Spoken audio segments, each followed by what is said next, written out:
En bon québécois, je suis en tabarnak. Je pense que la situation pour le logement est inacceptable. Ce jeudi matin, la brigade anti-éviction a tenté d'empêcher une locataire de se retrouver à la rue. Dans un jugement, le tribunal administratif du logement avait autorisé la résiliation de son bail en raison de retards fréquents dans le paiement du loyer.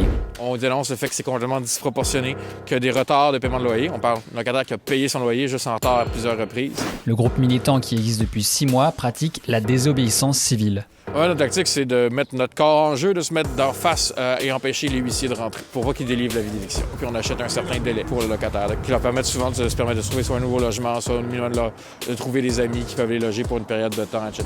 Les militants ne font pas juste que des coups d'éclat, ils aident aussi des locataires dans des situations difficiles en leur donnant des conseils ou en les guidant vers les bonnes ressources. Les conflits entre locataires et propriétaires sont nombreux au Québec, alors qu'une crise du logement sévit et que les avis d'éviction ont doublé entre 2023 et 2024.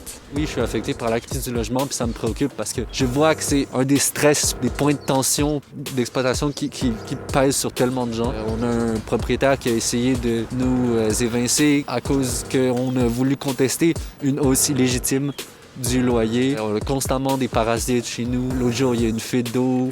La brigade anti-éviction trouve que le gouvernement n'en fait pas assez pour protéger les locataires. Vous êtes contre notre action, bien coupez-nous l'herbe sur le pied. Construisez des logements sociaux, donnez des meilleures protections aux locataires. Vous êtes victime de la crise du logement, écrivez-nous en commentaire.